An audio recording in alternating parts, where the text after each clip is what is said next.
Good morning students. बच्चे आज आप टॉपिक करेंगे एपिस्टेमोलॉजी।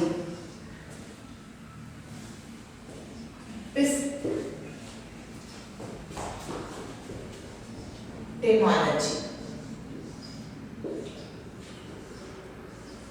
क्लियर बेटे। एपिस्टेमोलॉजी भी फिलोसफी की एक ब्रांच है, फिलोसफी की ही एक शाखा है। एपिस्टेमोलॉजी का मतलब है नॉलेज, थ्योरी ऑफ नॉलेज। बेटे वर्ड ग्रीक शब्द ग्रीक भाषा के विचों लिया गया है, ग्रीक लैंग्वेज द्वारा यह वर्ड लिया गया है, जिसका अर्थ है जेड़ा दो शब्दों ने मिल ये दो ग्रीक भाषा के दो शब्दों के मिल तो बनया है एपिस्टी एंड लोगोस। क्लियर बेटे। एपिस्टेम का मतलब होता है नॉलेज,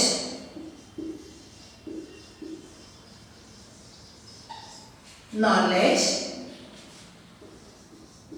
एक्वेंटेंस, अंडरस्टैंडिंग। क्लियर बेटे। उस तो बाद लोगोस का मतलब है अकाउंट या पर रीजन भी कह देते हैं, और जेकर करिए तो थ्योरी कारण। ठीक है। हम बेटे इसका मतलब की बन गया थ्योरी ऑफ नॉलेज। इसका की मतलब बढ़िया थ्योरी ऑफ नॉलेज, जानकारी दा सिद्धांत, ज्ञान दा सिद्धांत, ज्ञान दा सोमा की है, ज्ञान किवें प्राप्त हो सकता है, ज्ञान को किवें हासिल किया जा सकता है, ज्ञान की है। ये सारिया जड़ियां भी गल्लां दा आपां नूं आंसर मिलता है, इन्हां क्वेश्चनां दा जिहड़ा अध्ययन किया जाता है वो एपिस्टेमोलॉजी दे विच किया जाता है। ठीक है बेटे। तो जेकर असीं इस तो बाद गल करिए, इहदी मीनिंग तो बाद गल करिए,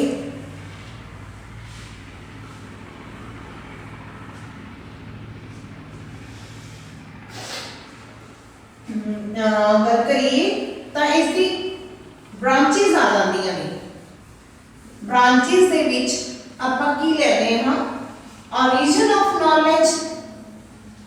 इसकी ब्रांचेस की गल करिए कि है ना branches, branches of epistemology।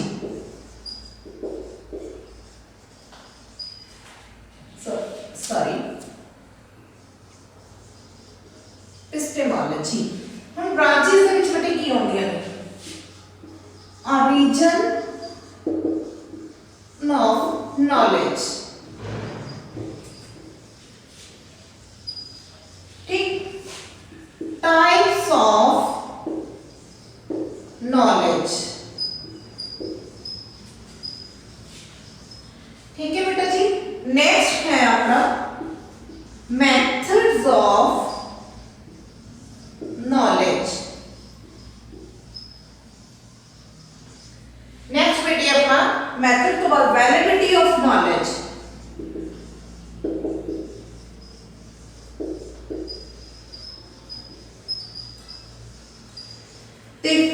Point अपना है सोर्सेस ऑफ नॉलेज।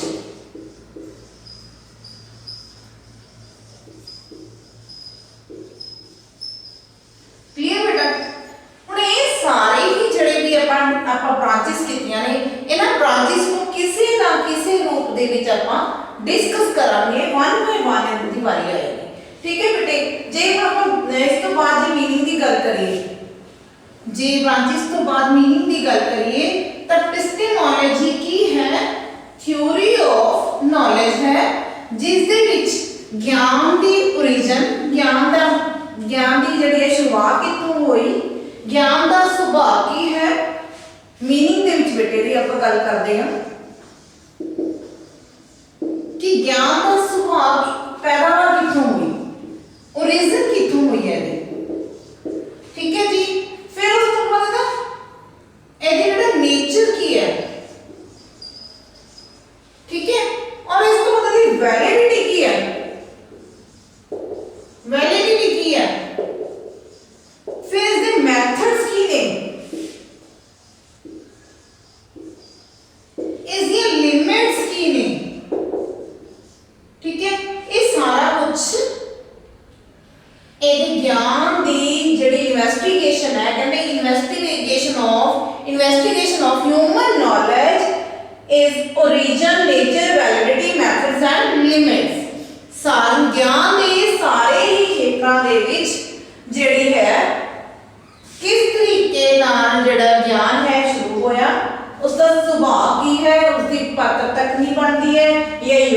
कितनी बनती है, ਉਹਦੇ ਕੀ तरीके ने ਤੇ ਉਹਦੀ किस हद तक हद बनती है, ਉਹ सारी चीज़ों ने इन्वेस्टिगेशन करना, खोज करना, वो किस दे विच आउंदा epistemology they which.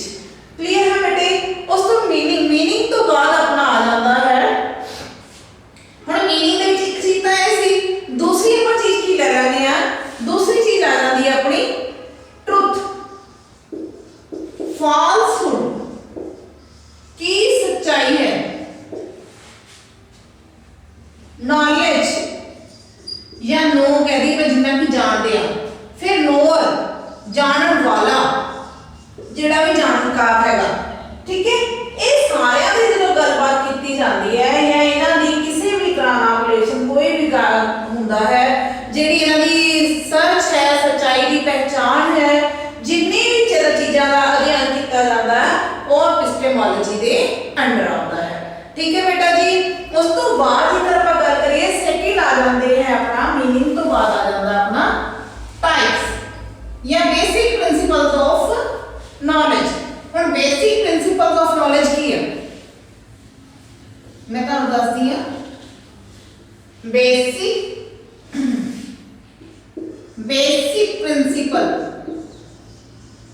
Principle of knowledge. हुण जे तुहाडे हिसाब नाल जे सोचिया जाए तो बेसिक प्रिंसिपल ऑफ नॉलेज की है, जानकारी नूं हासिल करन दा मुख सिद्धांत की है, साडी सेंसर, साडी सोच, साडी शक्ति, जेड़ा इस चीज नाल चिंतन दे नाल साडा हैगा, यानी कि प्रयोग करांगे, फंक्शन करांगे, जिन्ना भी कार्य करांगे तो वो की होएगा, साडा बेसिक प्रिंसिपल होएगा नॉलेज का, बेसिक सिद्धांत होएगा, यानी कि basic knowledge, basic principle of knowledge की होएगा प्रैग्मेटिज्म। क्लियर है। या दूसरी गल करिए तो फंक्शन काम करना, ये दो जड़ियां चीज़ां ने ये बेसिक प्रिंसिपल ऑफ नॉलेज दे विच आउंदियां ने कि अस्सी हथ किरत करके जो सीखते हाँ या अपनी सेंसेस जड़ियां ने वो इस चीज़ दे विच काम आउंदियां ने, तो वो आपां प्रैग्मेटिज्म एंड फंक्शन दे विच लेके जड़ा हैगा एपिस्टेमोलॉजी की गल करते हैं, ठीक है बेटा जी। ते थर्ड पार्ट गल करिए अपन टाइप्स ऑफ एपिस्टेमोलॉजी। हुण टाइप्स की गल करिए अपन, हुण टाइप्स की ने, टाइप्स की ने, एक प्रियोरी नॉलेज, ਇਹਦੀ फर्स्ट टाइप जिवें दा नाम तो स्पष्ट हो रही है कि पहला वाली नॉलेज, प्रियर नॉलेज मतलब पहला वाली नॉलेज, जेड़ा ज्ञान सानू प्रयोग करन तो पहला हुंदा है। फॉर एग्जांपल मैं तुहानू दसदी हां, जदों बच्चा जमदा है तो उसनू खाण दा भी पता हुंदा है कि किहड़े किस तरीके नाल मूंह दे विच पाउणा है, ठीक है, उसनू हाथ हिलाउण दा भी पता हुंदा है, हौली हौली वो की सीधा जांदा है, पुठे होना, सीधे होना, चलना फिरना, उन्होंने ज्ञान जिहड़ा है कुछ चीज़ों तो पहले ही आ जाता है, चीज़ को देखने तो पहले ही जिहड़ी नॉलेज होंदी है। या आप जी गल करिए एक्सपेरीमेंट की, तो कुछ चीज़ां सानूं एक्सपेरीमेंट तो पहले ही पता होंगी भी किस तरीके नाल करनियां ने, किहड़ी चीज़ कित्थे रखनी है, तो वो जिहड़ी होंदी है वो साडे कोल होंदी है प्रियोरी नॉलेज, ठीक है बेटे। सेकंड आ जाती है अपनी एक पोस्ट प्रियोरी नॉलेज, ठीक है बेटे। हुण पोस्ट प्रियोरी नॉलेज की है कि जेड़ी नॉलेज सानू एक्सपीरियंस के थ्रू आती है, ऑब्जर्वेशन एंड एक्सपीरियंस के थ्रू, ऑब्जर्वेशन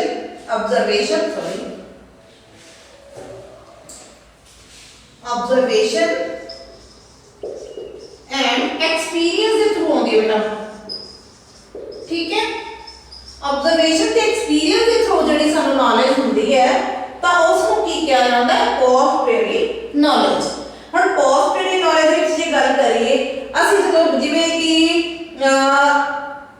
फॉर एग्जांपल कई बार कई चीज़ां बच्चा देख के सीख जाता, देख के किवें सीखदा है कि जे मदर प्याज कट रही है तो बच्चा भी उसी तरीके नाल कटण की कोशिश करता है, या ऑब्जर्वेशन विच देखदा कि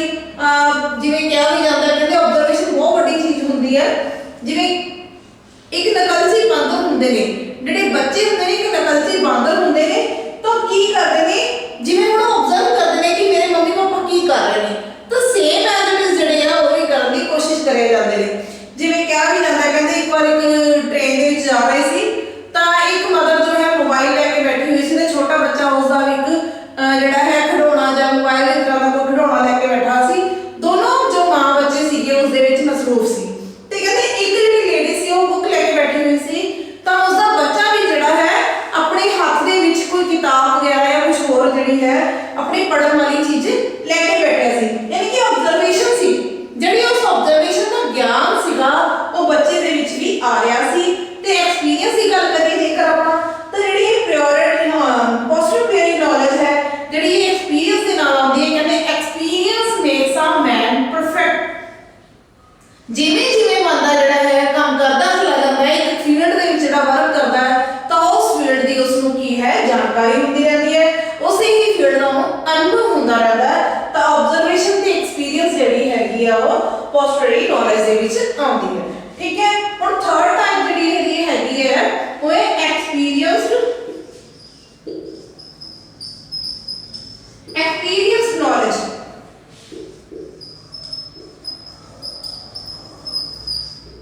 ਬੇਟੇ ਜਿਹੜੀ ਐਕਸਪੀਰੀਅੰਸ ਨੌਲੇਜ ਹੈ ਇਟ ਇਜ਼ ਨਾਟ ਕਹਿੰਦੇ ਸਟਿਲ ਨਹੀਂ ਰਹਿੰਦੀ ਹੈ, ਜਿਹੜੀ ਅਸਥਾਈ ਹੈ।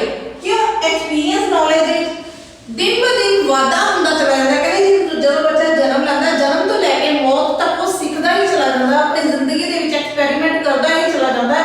ਜਿਵੇਂ ਜਿਵੇਂ ਕਹਿੰਦੇ ਬੱਚਾ ਠੋਕਰ ਖਾ ਕੇ ਸਿੱਖਦਾ ਹੈ, ਅਕਸਰ ਆਪਣੇ ਮਾਂ-ਬਾਪ ਵੀ ਕਹਿ ਦਿੰਦੇ ਆ ਕਿ ਠੋਕਰ ਖਾਏਗਾ ਤਾਂ ਸਿੱਖ ਲੇਗਾ, ਯਾਨੀ ਕਿ ਉਹ ਜ਼ਿੰਦਗੀ ਵਿੱਚ ਨੌਲੇਜ ਲਏਗਾ। ਕਿਉਂਕਿ ਜਦੋਂ ਉਹ ਐਕਸਪੀਰੀਅੰਸ ਕਰੇਗਾ, ਗਲਤੀ ਜਿਹੜਾ ਬੰਦਾ ਗਲਤੀ ਯਾਨੀ ਕਿ ਗਲਤੀ ਹੁੰਦੀ ਹੈ, ਜੇ ਗਲਤੀ ਹੁੰਦੀ ਹੈ ਤਾਂ ਹੀ ਬੰਦਾ ਸਿੱਖਦਾ ਹੈ। ਕਹਿੰਦੇ ਗਲਤੀਆਂ ਕਰ ਕਰਕੇ ਹੀ ਇਨਸਾਨ ਜੋ ਹੈ ਉਹ ਸਿੱਖਦਾ ਹੈ। ਯਾਨੀ ਐਕਸਪੀਰੀਅੰਸ ਨੌਲੇਜ ਜਿਹੜੀ ਹੈਗੀ ਉਹ ਸਟਿਲ ਨਹੀਂ ਰਹਿੰਦੀ, ਜਿਵੇਂ ਜਿਵੇਂ ਉਹ ਕੰਮ ਕਰਦਾ ਚਲਾ ਜਾਂਦਾ ਉਸ ਤੋਂ ਹੋਰ ਜ਼ਿਆਦਾ ਇੰਪਰੂਵਮੈਂਟ ਹੁੰਦੀ ਜਾਂਦੀ ਹੈ। ਯਾਨੀ ਕਿ ਜਿਹੜੀ ਐਕਸਪੀਰੀਅੰਸ ਨੌਲੇਜ ਹੈ ਇਟ ਇਜ਼ ਨਾਟ ਜਿਹੜੀ ਇਹ ਸਥਿਰ ਰਹਿਣ ਵਾਲੀ ਨਹੀਂ ਹੈ, ਸਟੈਟਿਕ ਨਹੀਂ ਹੈ, ਇਹ ਡਾਇਨਾਮਿਕ ਹੈ, ਇਹ ਗਤੀਆਤਮਕ ਹੈ, ਜਿਹੜੀ ਇਹ ਹੈ ਡੇ ਬਾਈ ਡੇ ਚੇਂਜ ਹੁੰਦੀ ਚਲੀ ਜਾਂਦੀ ਹੈ। ਠੀਕ ਹੈ ਬੇਟਾ ਜੀ, ਇਹ ਸੀਗਾ ਆਪਣਾ types of knowledge, epistemology. Types of epistemology, real knowledge, posteriori knowledge and experience knowledge. ठीक है बेटे, ये ਜਿਹੜੇ ਸੀਗੇ ਆਪਣੇ ਨੌਲੇਜ ਦੀ ਟਾਈਪਸ ਦੀ ਗੱਲ ਕੀਤੀ ਗਈ ਸੀਗੀ, ਜਿਹੜੇ ਕਿ ਇੱਕ ਐਪਿਸਟੇਮੋਲॉजी ਦਾ ਪਾਰਟ ਹੈ। ਠੀਕ ਹੈ ਬੇਟਾ, ਤੇ ਜੇਕਰ ਆਪਾਂ ਹੁਣ ਗੱਲ ਕਰੀਏ ਟਾਈਪਸ ਤੋਂ ਬਾਅਦ ਇਸ ਦੇ ਵੇਜ਼ ਦੀ ਸੋਰਸਸ ਦੀ ਗੱਲ ਕਰੀਏ, ਜੇ ਵੇਜ਼ ਦੀ ਗੱਲ ਕਰੀਏ, ਸੋਰਸਸ ਦੀ ਗੱਲ ਕਰੀਏ, ਤਾਂ ਸੋਰਸਸ ਦੇ ਵਿੱਚ ਕੀ ਆ ਜਾਂਦਾ ਹੈ? Sources of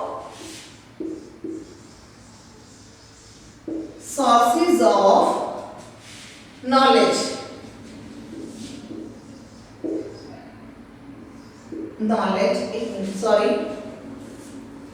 sources of knowledge।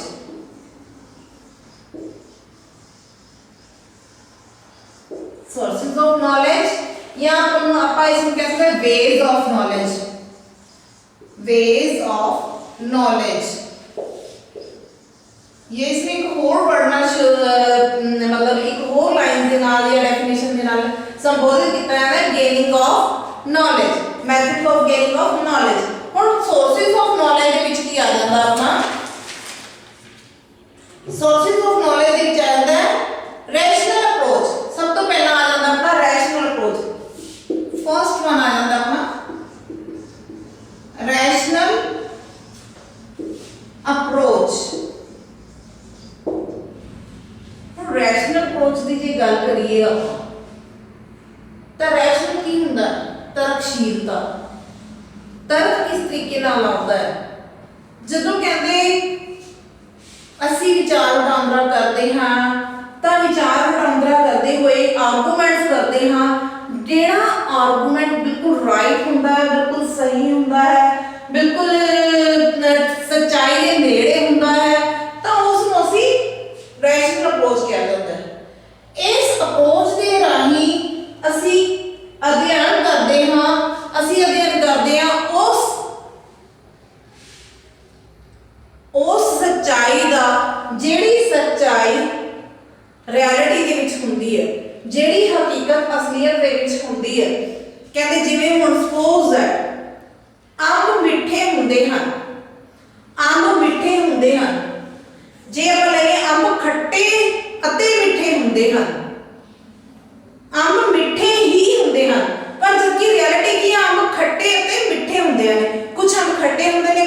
ਮਿੱਠੇ ਹੁੰਦੇ ਨੇ। ਜੇ ਮੇਨ ਸੱਚਾਈ ਦੀ ਗੱਲ ਕਰੀਏ ਤਾਂ ਇਹ ਹੈ। ਤਾਂ ਇਸੇ ਤਰੀਕੇ ਨਾਲ ਜਿਹੜੀਆਂ ਵੀ ਰੈਸ਼ਨਲ ਜਾਂ ਆਪਾਂ ਕਹਿੰਦੇ ਮੈਥਮੈਟਿਕਸ ਦੇ ਵਿੱਚ ਰੈਸ਼ਨਲ ਕਰਨ ਵਾਲੀਆਂ ਚੀਜ਼ਾਂ ਹੁੰਦੀਆਂ ਨੇ, ਇਸ ਚੀਜ਼ ਦੀ ਅਪਰੋਚ ਦੀ ਕਿੱਥੇ ਕਿੱਥੇ ਲੋੜ ਪੈ ਰਹੀ ਹੈ ਐਜੂਕੇਸ਼ਨ ਦੇ ਵਿੱਚ ਜੇ ਗੱਲ ਕਰੀਏ ਤਾਂ ਰੈਸ਼ਨਲ ਅਪਰੋਚ ਜਿਹੜੀ ਹੈ ਬਹੁਤ ਜ਼ਿਆਦਾ ਮੈਥਮੈਟਿਕਸ ਦੇ ਵਿੱਚ, ਸਾਇੰਸ ਦੇ ਵਿੱਚ ਜਿਹੜੀ ਹੈ ਇਹ ਤਰਕਸ਼ੀਲਤਾ ਜਿਹੜੀ ਹੈ ਬਹੁਤ ਜ਼ਿਆਦਾ यूज होती है। ठीक है बेटा। सेकंड है एम्पिरिकल अप्रोच। क्लियर बेटे। ਹੁਣ एम्पिरिकल अप्रोच ਦੇ ਵਿੱਚ ਕੀ ਹੁੰਦਾ ਹੈ? ਹੁਣ एम्पिरिकल ਕੀ ਹੋ ਗਿਆ? ਪ੍ਰਯੋਗ ਸਿੱਧ।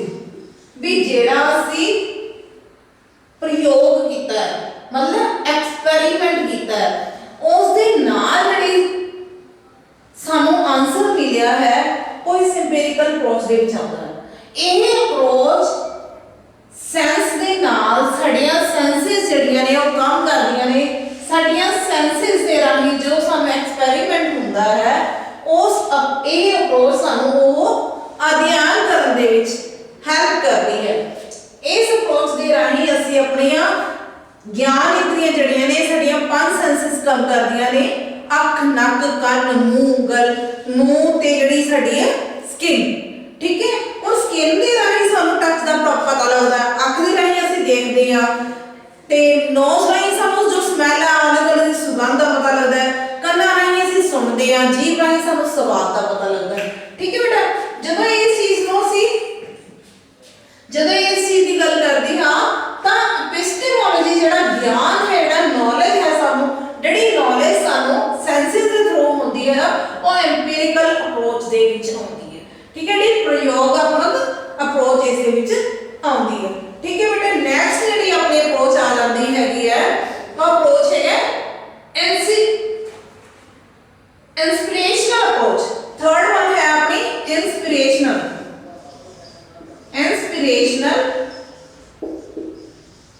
ਅਪਰੋਚ। ਹੁਣ ਇੰਸਪੀਰੇਸ਼ਨਲ ਅਪਰੋਚ ਦੀ ਜੇ ਗੱਲ ਕਰੀਏ, ਇੰਸਪੀਰੇਸ਼ਨ ਕੀ ਹੁੰਦੀ ਹੈ? ਪ੍ਰੇਰਣਾ। ਜਦੋਂ ਕੋਈ ਗਿਆਨ ਦੇ ਰਾਹੀਂ ਸਾਨੂੰ ਪ੍ਰੇਰਣਾ ਮਿਲਦੀ ਹੈ, ਗਿਆਨ ਲੈ ਕੇ ਅਸੀਂ ਪ੍ਰੇਰਨਾਦਾਇਕ ਮਹਿਸੂਸ ਕਰਦੇ ਹਾਂ। ਸਪੋਜ਼ ਦੈਟ ਅੱਜ ਜਿਹੜੀਆਂ ਵੀਡੀਓਜ਼ ਆਉਂਦੀਆਂ ਕਈ ਵਾਰ ਮੋਟੀਵੇਸ਼ਨਲ ਵੀਡੀਓਜ਼ ਹੁੰਦੀਆਂ ਨੇ, ਐਕਸਪੈਰੀਮੈਂਟ ਜਿਹੜੀਆਂ ਸਾਨੂੰ ਇਨਸਪਾਇਰ ਕਰਨ ਵਾਲੀਆਂ ਹੁੰਦੀਆਂ ਨੇ, ਇਹ ਸਾਨੂੰ ਕੀ ਕਰਦੀਆਂ ਨੇ? ਡਿਪਰੈਸ਼ਨ ਤੋਂ ਬਚਾਉਂਦੀਆਂ ਨੇ। ਕਹਿੰਦੇ ਅੱਜ ਕੱਲ੍ਹ ਦੀ ਜਿਹੜੀ ਦੁਨੀਆ ਹੈ, ਜਿਹੜਾ ਅੱਜ ਕੱਲ੍ਹ ਦਾ ਸਮਾਂ ਹੈ, ਇੰਨਾ ਜ਼ਿਆਦਾ ਗੁੰਝਲਦਾਰ ਹੋ ਚੁੱਕਿਆ ਹੈ, ਇੰਨਾ ਜ਼ਿਆਦਾ ਮਸ਼ੀਨੀ ਯੁੱਗ ਹੋ ਚੁੱਕਿਆ ਹੈ, ਇੰਨਾ ਜ਼ਿਆਦਾ ਤਕਨੀਕੀ ਯੁੱਗ ਹੋ ਚੁੱਕਿਆ ਹੈ ਕਿ ਇਸ ਤਕਨੀਕ ਦੇ ਨਾਲ ਜਦੋਂ ਅਸੀਂ ਗੱਲ ਕਰਦੇ ਹਾਂ ਇੰਸਪੀਰੇਸ਼ਨਲ ਅਪਰੋਚ ਦੀ ਤਾਂ ਉਹਦੇ ਵਿੱਚ ਸਾਨੂੰ ਡਿਪਰੈਸ਼ਨ ਆ ਜਾਂਦਾ ਹੈ ਕਿ ਬਦਲੀ ਹੋਈ ਜ਼ਿੰਦਗੀ ਦੀ, ਫਾਸਟ ਦੀ ਮਾਡਰਨ ਜ਼ਿੰਦਗੀ ਦੇ ਕਰਕੇ। ਤਾਂ ਅਸੀਂ ਕੀ ਕਰਦੇ ਹਾਂ? ਜਦੋਂ ਡਿਪਰੈਸ਼ਨ 'ਚ ਹੋ ਜਾਂਦੇ ਹਾਂ ਤਾਂ ਜਿਹੜੀ ਇੰਸਪੀਰੇਸ਼ਨਲ ਨੌਲੇਜ ਹੈ, ਸਾਨੂੰ ਮੋਟੀਵੇਸ਼ਨ ਦੇਣ ਵਾਲੀ ਜਿਹੜੀ ਨੌਲੇਜ ਹੈ ਉਹ ਸਾਡੀ ਹੈਲਪ ਕਰਦੀ ਹੈ ਸਾਨੂੰ ਡਿਵੈਲਪ ਹੋਣ ਦੇ ਵਿੱਚ, ਆਪਣੇ ਆਪ ਦੇ ਸਟੇਟਸ ਨੂੰ ਅਪ ਚੱਕਣ ਦੇ ਵਿੱਚ। ਤਾਂ ਜਿਹੜੀ ਇਸ ਅਪਰੋਚ ਦੇ ਅੰਡਰ ਸਾਡੀ ਇੰਸਪੀਰੇਸ਼ਨਲ ਜਿਹੜੀਆਂ ਹੈ ਜਿਹੜੀਆਂ ਗੱਲਾਂ ਆਉਂਦੀਆਂ ਨੇ, ਇੰਸਪੀਰੇਸ਼ਨਲ ਜਿਹੜਾ ਵਾਦ ਵਿਵਾਦ ਆਉਂਦਾ ਹੈ। ਠੀਕ ਹੈ ਬੇਟਾ ਜੀ। ਔਰ ਨੈਕਸਟ ਜਿਹੜਾ ਆਪਣਾ ਪੁਆਇੰਟ ਹੈ, ਜੇ ਇੰਸਪੀਰੇਸ਼ਨਲ ਤੋਂ ਬਾਅਦ ਗੱਲ ਕਰੀਏ ਤਾਂ ਆਪਣਾ ਜਿਹੜਾ 4th ਪੁਆਇੰਟ ਆ ਜਾਂਦਾ ਹੈ ਅਥੋਰਿਟੇਰੀਅਨ ਅਪਰੋਚ।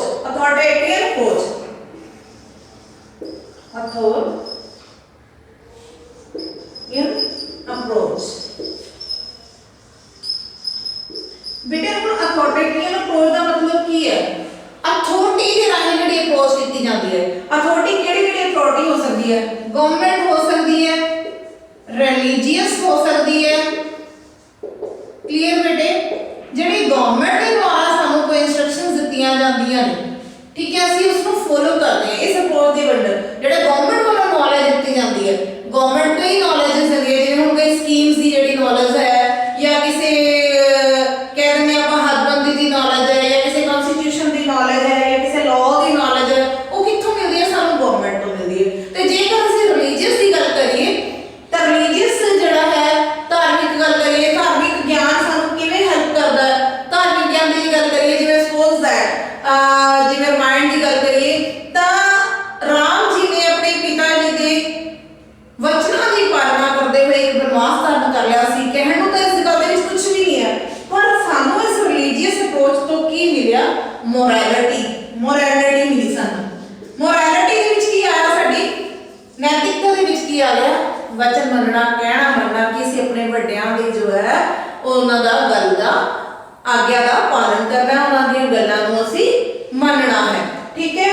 ਉਸ ਤੋਂ ਇਲਾਵਾ ਜੇ ਆਪਾਂ ਪਿਆਰ ਦੀ ਗੱਲ ਕਰੀਏ ਤਾਂ ਉਹ ਵੀ ਦਿਖਾਇਆ ਗਿਆ ਕਿ ਕਿਸ ਤਰੀਕੇ ਨਾਲ ਜਿਹੜਾ ਗਿਆਨ ਹੈ, ਗਿਆਨ ਦੇ ਵਿੱਚ ਆ ਕੇ ਵਿਭੀਸ਼ਣ ਜੋ ਹੈ ਰਾਮ ਜੀ ਕੋਲ ਆ ਜਾਂਦਾ ਹੈ। ਉਸ ਨੂੰ ਗਿਆਨ ਦੀ ਜਿਹੜੀ ਹੈ ਪਰਮਾਤਮਾ ਦੇ ਗਿਆਨ ਦੀ ਨੌਲੇਜ ਹੁੰਦੀ ਹੈ, ਤਾਂ ਉਹ ਜਿਹੜਾ ਹੈ ਉਹਨਾਂ ਦੇ ਕੋਲ ਆ ਜਾਂਦਾ ਹੈ। ਹੋਰ ਵੀ ਜੇਕਰ ਹੋਰ ਧਾਰਮਿਕ ਗ੍ਰੰਥਾਂ ਦੀ ਗੱਲ ਕਰੀਏ ਜਾਂ ਹੋਰ ਅਥਾਰਟੀਜ਼ ਦੀ ਗੱਲ ਕਰੀਏ, ਗਵਰਨਮੈਂਟ ਦੱਸਿਆ, ਜਿਵੇਂ ਰਿਲੀਜਨ ਦੱਸਿਆ, ਤੇ ਹਰੇਕ ਦੀ ਆਪਣੀ ਜਿਹੜੀ ਇਹ ਜਿਹੜੀ ਹੈਗੀ ਹੈ ਅਥਾਰਟੀਅਨ ਜਿਹੜੀ ਅਪਰੋਚ ਹੈ, ਇਹ ਸਾਨੂੰ ਹੈਲਪ ਕਰਦੀ ਹੈ।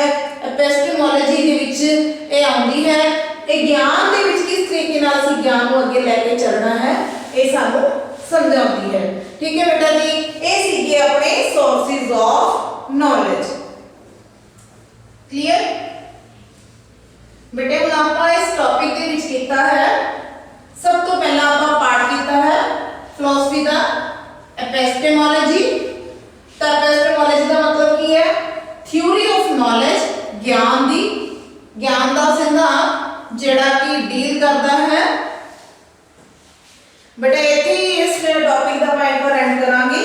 ਇਸ ਤੋਂ ਅਗਲੇ ਲੈਕਚਰ ਦੇ ਵਿੱਚ ਜਿਹੜਾ ਮੈਂ ਹੈ ਇਸੇ ਟੌਪਿਕ ਨੂੰ ਅੱਗੇ ਦੱਸਾਂਗੀ ਤੁਹਾਨੂੰ। ਠੀਕ ਹੈ ਜੀ।